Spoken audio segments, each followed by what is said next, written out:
We live in an amazing universe. Have you ever wondered why it exists? Why does anything at all exist?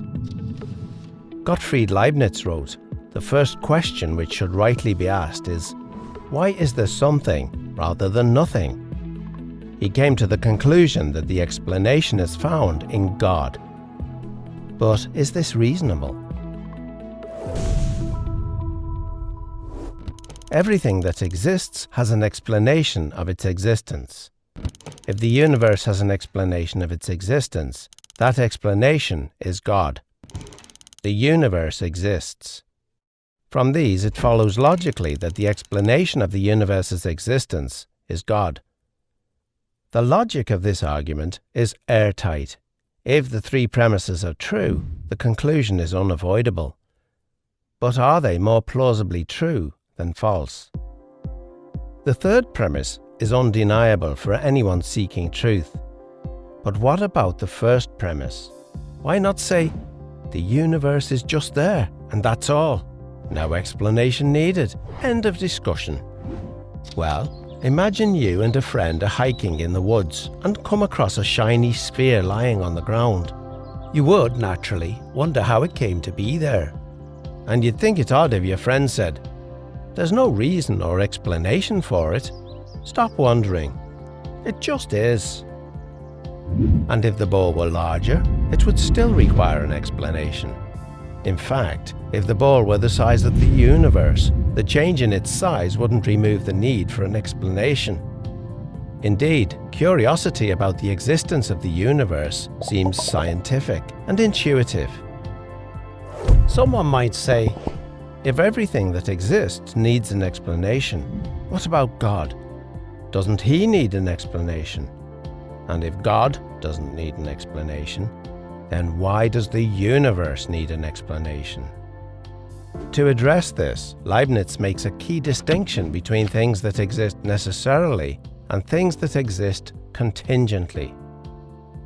Things that exist necessarily exist by necessity of their own nature. It's impossible for them not to exist. Many mathematicians think that abstract objects like numbers and sets exist like this. They're not caused to exist by something else, they just exist by necessity of their own nature. Things that exist contingently are caused to exist by something else. Most of the things we're familiar with exist contingently. They don't have to exist. They only exist because something else caused them to exist. If your parents had never met, you wouldn't exist. There's no reason to think the world around us had to exist. If the universe had developed differently, there might have been no stars or planets. It's logically possible that the whole universe might not have existed. It doesn't exist necessarily, it exists contingently. If the universe might not have existed, why does it exist?